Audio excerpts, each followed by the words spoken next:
G'day there guys, Marky here, and welcome back to another episode of r/relationship advice. I hope you're having a good day, and with that said, I want you to sit back, relax, chuck a prawn of the Barbie, and let's just get right into it. Posted by user SillyStruggle2528, titled, Am I the a-hole for not wanting to contact my son after he was the one who abandoned me? I, 45 female, have a son from my previous marriage. I got pregnant way too young at the age of 20 from my high school sweetheart, David, 45 male. We got married at the age of 22 after we graduated college. David was rich. He didn't want me to work, so I was just a housewife. My son was the apple of my eye. I gave everything to him. He was my world. He and I were really close, and I never had a doubt in my mind that I would not be alone in this world as long as I had him. That's until 10 years ago. I found out that my husband was cheating on me with a younger colleague of his, and what is worse, my 15-year-old son knew about it. He hid the affair from me. Imagine how broken I was. I was betrayed by the two people I cared most for in this world. I asked him why he did that. Why did he hurt me? His response was that his dad told him not to. He bought him gifts to keep his mouth shut, and having a young stepmom made him popular among kids. I was totally blindsided when I learned my husband took my little boy to meet that woman. They made excuses that they went on a ski trip and they took the mistress with them. I felt like a fool at that time. In the divorce ruling, my son chose my ex over me. I was heartbroken.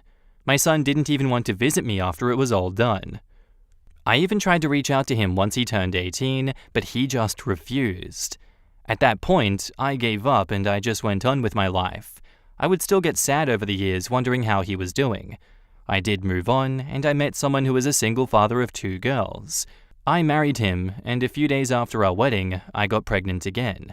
The pregnancy was a nightmare. I wanted to meet my son and tell him that he's going to be a brother to a baby girl. The labor was painful. I almost died on the spot after giving birth to my daughter. I still wanted to meet my son, but I knew he didn't want to see me, so I just gave up on the idea. Over the years, the memories of him just became vague as I immersed myself into my new family. A week ago, I got a series of messages from him on my Facebook. He said that he missed me a lot and wants to meet up with me. It took me by surprise. Over the last 10 years, he has not contacted me, but now he wants to see me? Why? I've been going over every possible reason. The worst part is that I do not feel excited about it. As a mother, I know I should be over the moon, but I'm not. My parents and husband know that. They've been pushing me to meet him. They say that I need closure, as after all, he's my son. But I don't know if I want to relive the same trauma. So, am I wrong?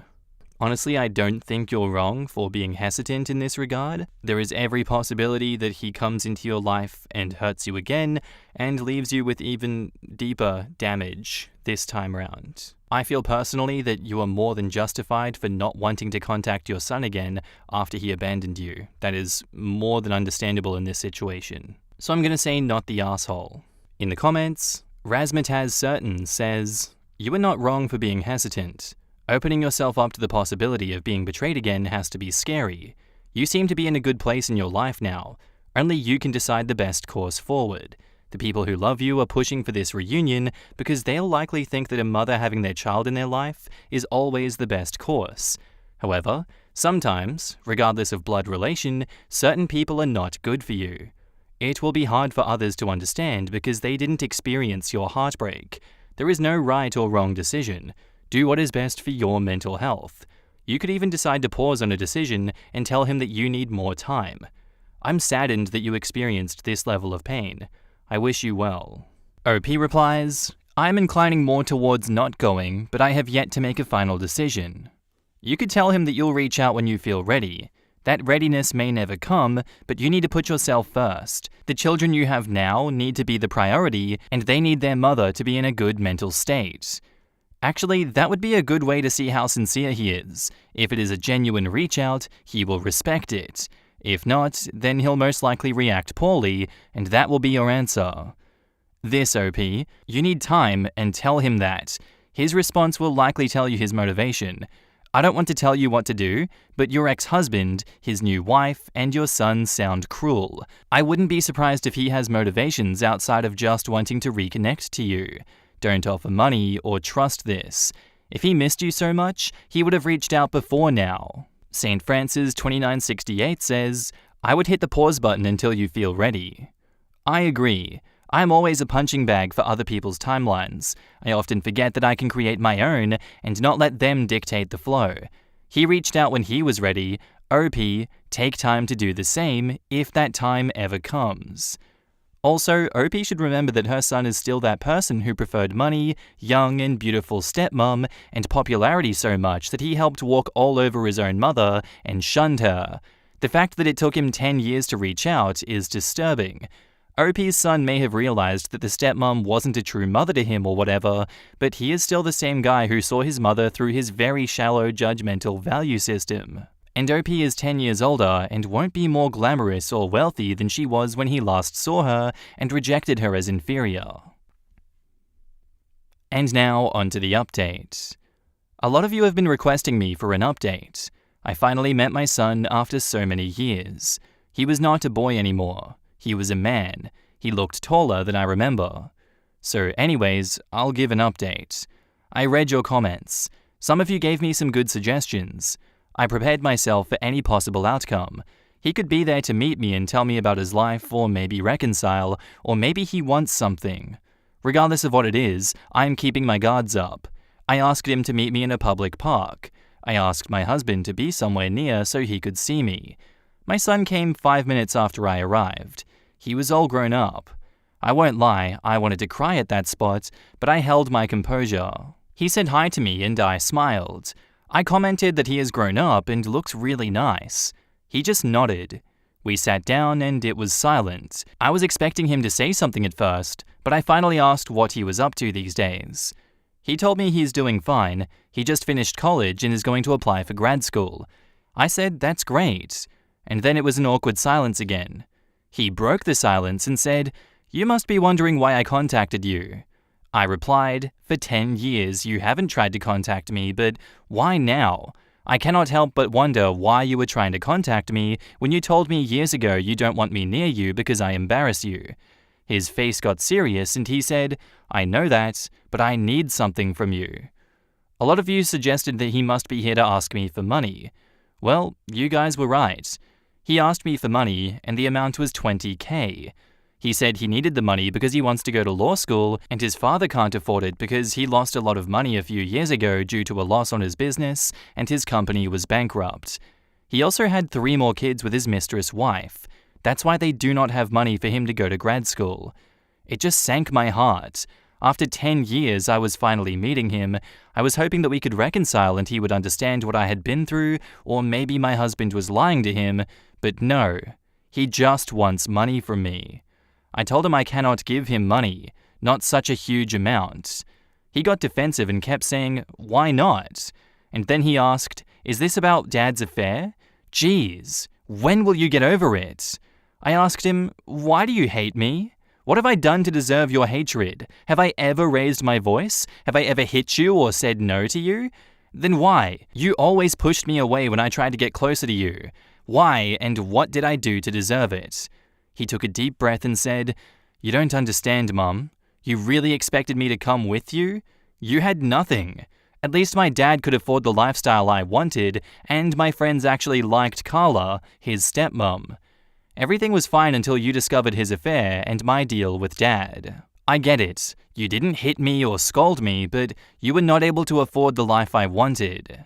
I asked him if he really thinks his father's affair was actually the best way for any of us. I sacrificed a lot for him, and yet he chose someone who he only met when he was 14. He said he doesn't want to talk about that because it was so many years ago and I should just drop it. I asked him why didn't he ever try to visit me. I even asked if it was his dad who tried to stop him or any other reason, or is it something that I did? I tried to reach out to him multiple times, but he never answered or tried to be there. I gave him space because I thought that he was coping with a divorce too. He yelled at me that I was really annoying. His dad did not stop him. It was he who didn't want to meet me because I lived in a small apartment with only 2 bedrooms. He hated living in a place like that, and he ignored me on his 18th birthday because the gift that I had for him was pretty cheap and stale compared to what his dad and other people gave him. I agree. My gift was a box of his favorite cookies and an old vintage watch. I was struggling a lot at that time, so I couldn't afford to buy him expensive stuff, but does that mean that he should have ignored me like that? I had enough of it. I told him strictly that I will not be giving him money. I have spent years wondering where he is and how he is doing. He is still very disrespectful towards me. Throughout our whole conversation, he didn't even ask how I was. He just went straight to money. I was here hoping that we could move on. He had no idea how much of a mess I was when I learned the man I loved so much would betray me, and then my own son would lie to me for him. I thought we had a special bond. My head has been going through a lot of conclusions. Maybe his dad was lying to him about me. Maybe he was mad about something I did, but now I have the full picture. I do not want to be his ATM. I wanted to be his mother even when he rejected me. I'm tired of feeling rejected and getting mistreated and taken for granted. He kept saying and getting even more defensive that I cannot do this to him. I am ruining his life. I told him no, I cannot trust him to give him so much money. He told me to cut the BS because he knew that I have the money now and I can easily give him some. I told him no again and again. He at one point stood up and blamed me and screamed that I am ruining his life and that I owe it to him. I called my husband and he rushed towards me to keep my son away from me. I know now that I should have trusted my instincts. I cried a lot when I came home. I lost him forever. I know a lot of you will call me a bad mother, you will call me a narcissist, but I am sorry. I have spent a lot of time in therapy to get over the pain of losing my husband and son. I cannot have him in my life only to be used as an ATM. Even if I gave him the money, there is no guarantee that after getting the money he will not ghost me or push me away, and then when the money runs out, he will come back to me again to ask for more. I cannot go through the similar pain. I may be able to forgive him for what he said to me, but I don't think I will ever forget what he said. He hated me because I had no money. I would have been fine with weekly visits from him, but he never even wanted that. Additionally, I discovered during our conversation that he was the one to find out that my husband was having an affair, and he asked his dad to buy him a new phone in exchange for not telling me. I lost. That's all I have as an update. I'm sorry if there were any mistakes. It's hard to write and form sentences and put all of it in a few words. And no, his birthday was not the only time that I reached out like many of you assumed. I tried to reach out to him before that many times. He said he didn't want to or had other excuses. I respected his decision and didn't bother him much. I finally gave up trying when he was 18, but I still checked his social media for quite a while until I gave up that too. Edit. Thank you all so much for all the support. I am by no means a perfect mum, but I try my best. Also, as much as I'm hurt by his actions that day, I still hope that he learns some adult responsibilities and becomes a more mature person. With that being said, I hardly think that I have the energy to consider reconciling in the future, even if he comes and says sorry. It was already too much for me to be there yesterday just to be humiliated again. In the comments, OKSDSDD says, "Your son is deranged and heartless. He's cold, callous, egotistical, entitled, seems to be devoid of empathy, and feels no remorse. OP, your son sounds like a sociopath. Stay away from him. Sounds like he'll make a good lawyer, just needs to work on his approach."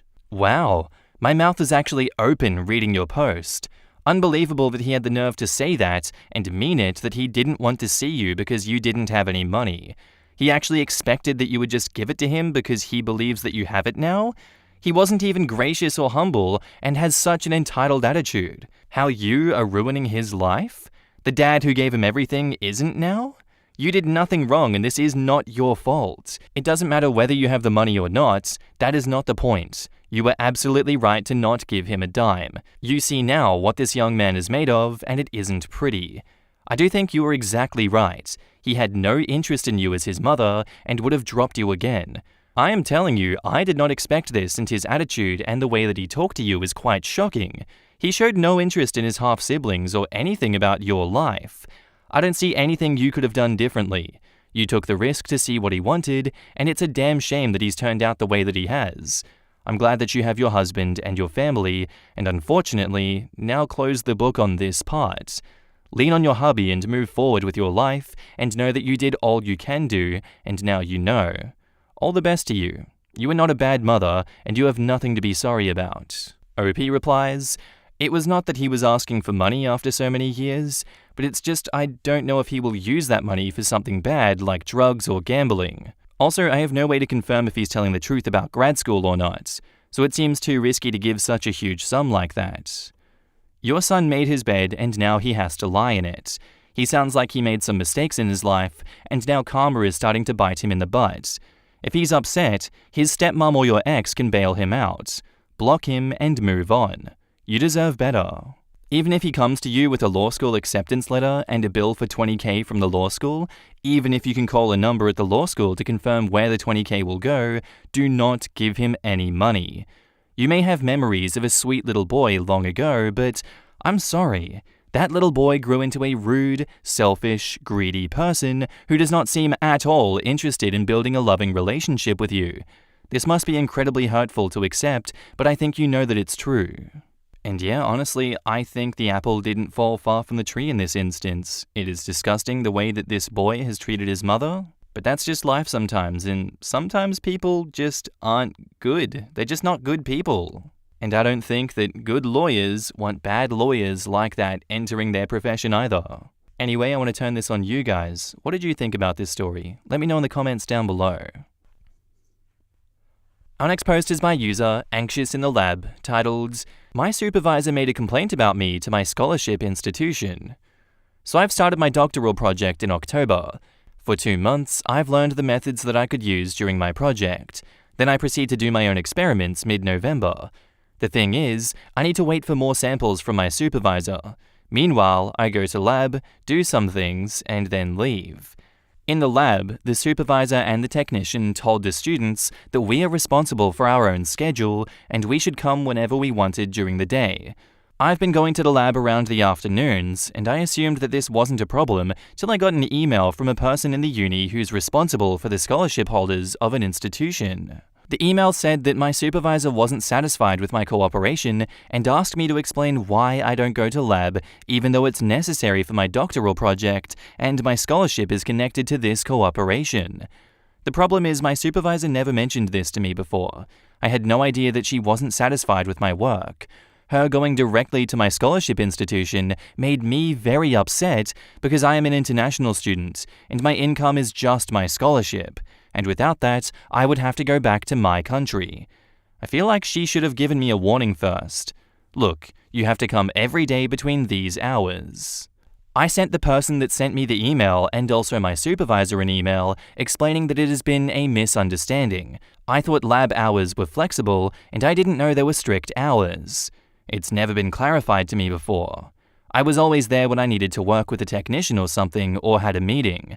Sometimes I ask questions to my supervisor like if it's okay to do this experiment. She's like, you don't have to ask me, you have to do your own plan. And sometimes she says, no, don't start yet. She is not very clear about what she wants from me. I just want to get done with my project and leave the lab for good, to be honest. Is there anything I should do? This has been my first time in academia, so I'm kind of lost about what to do. I just don't want to get on her bad side so early on in my project, even though it was a misunderstanding. I also don't want her to have a bad impression that I don't come to the lab, etc. This just caused extreme amounts of anxiety and overthinking that I damaged the relationship between us. Also from my side, complaining about me to the institution that gives me money, basically my financial security, is not nice at all. In the comments, Rusty Finner says, I think you were right to be upset with how they went about it. Keep in mind a lot of academics are weird and awkward and struggle to communicate directly and have direct conversations.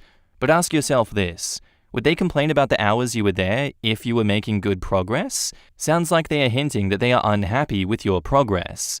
For now, I would start making sure you were there 9 to 5 Monday to Friday, and then start figuring out how you can improve your progress. It sounds like they are hands-off as an advisor, so consider taking more responsibility for the direction of your project. Start by making a detailed plan of what you think needs to be done. Don't wait for people to tell you explicitly what to do. When I was getting my PhD, I had a great advisor who let us work flexible hours. After returning from COVID, quite a few members of the lab were struggling to make any progress and just were not around during working hours ever. After many conversations and meetings, my advisor's last resort was making the whole lab be there 9 to 5. People complained, but hey, grad school is a job, and that is what a job expects. Sounds like it could be a similar situation here. Eternally in School says, "It's interesting to me how often I read stories like this and wonder if this is my PhD advisor. The fact that these stories are so similar suggests that there are professors out there with a similar lack of management skills and inability to have direct communication with their people. In my opinion, what you've shared here are the signs of toxic and poor leadership. I wouldn't worry about what they think of you. I'd say be more worried about what the hell awaits you if you stay in this lab. My advice is to get your agreed tasks completed and get out of that lab ASAP.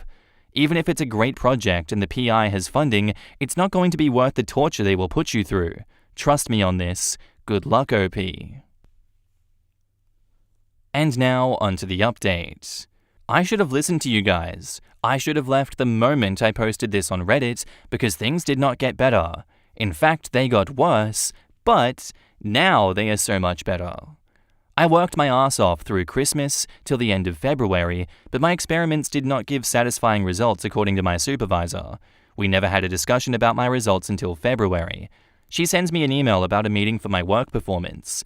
This was the first meeting request in 4 to 5 months. I go there the next day. She tells me, "You don't fit the lab. You should have been an expert by now. Please look for another lab and tell your scholarship institution that you want to change your lab." She was rarely in the lab, 1 day per week for an hour, and all she heard about me and my progression was from our technician. The fact that she told me, "You lived in insert a bit undeveloped country name here, and I lived in insert first world country here, maybe that is why we have so many different expectations," was so weird and irrelevant. That was not the first discriminating thing that she said. She also went on with, "If I can't publish what you do, the university stops giving me money. Then you would end up wasting things in the lab for nothing." Even though in my doctoral agreement, my thesis was supposed to be a monograph. There was also another option for a publication thesis, which you have to publish to get the title, and she never told me it was a must. I was caught off guard because I started to think, what if I can't find another lab? What if they cut my scholarship? I went home, cried like a baby for a few days, then started to look for another lab, and I found such a great supervisor with a project that fits me. It's been almost 1.5 months in my lab, and I could not be happier. Also, apparently my technician and my old PI were gossiping about me and the students to the other labs. I even wrote 3 pages of a complaint letter to my scholarship institution if something goes wrong. It was such a mentally draining period of my life, working in that lab. Now I realize it all. Every morning I woke up with anxiety and a tight feeling in my chest. It was horrible. P.S. 1 month after me leaving, some other students texted me because he quit as well. Yesterday, I had another student texting me, "Hey, how did you find your new lab?" as she was thinking of leaving too. I guess this speaks for itself. My honest advice to people who are thinking of leaving for reasons such as toxic environments, absent PIs, please do it. There are so many other good labs that will want to hire you. I did not believe that, but here I am now. I know everyone's circumstances are different, but please don't feel stuck. And thank you for everyone's kind advice from my old post, even though I did not listen at that time.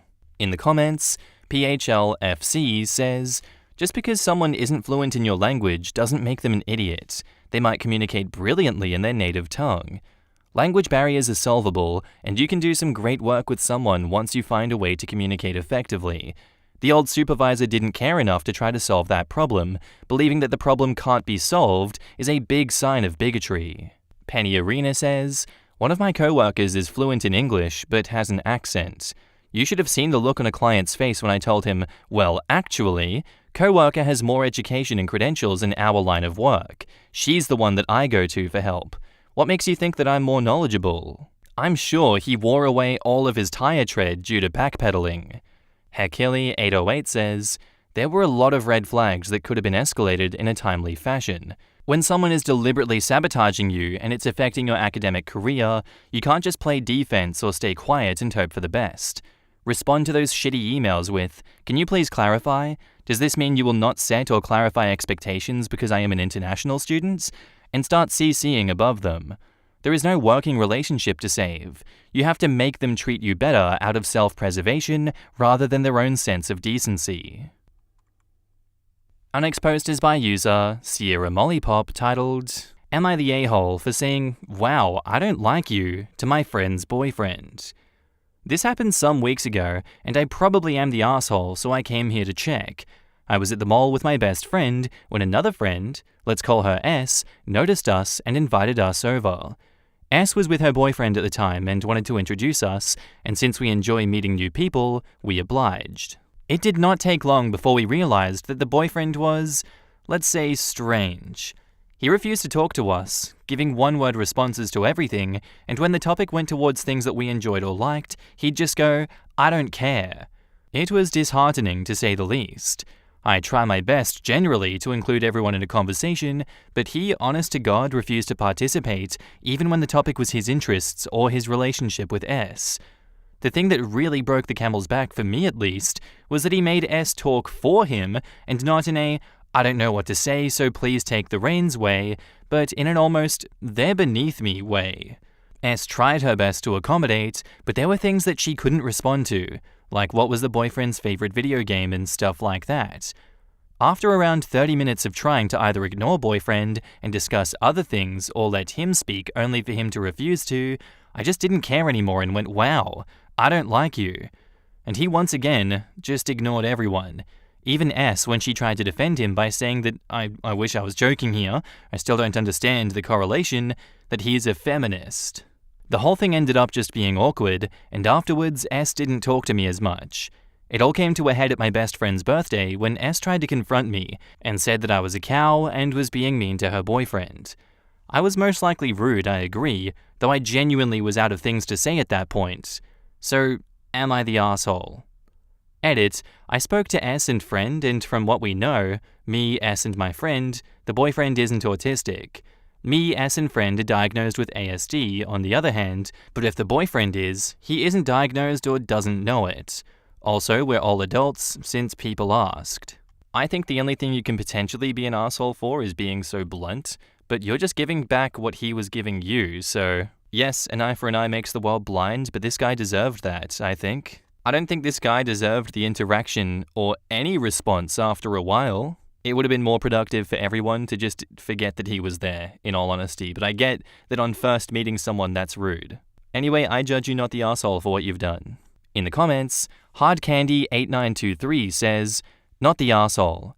Sometimes people don't like each other. At least you were honest. I'd give him a pass for social anxiety or something akin to that, but 'I don't care' is a horrific response to someone trying to befriend you." Temperature Dizzy 3257 says, "I don't think social anxiety is an excuse.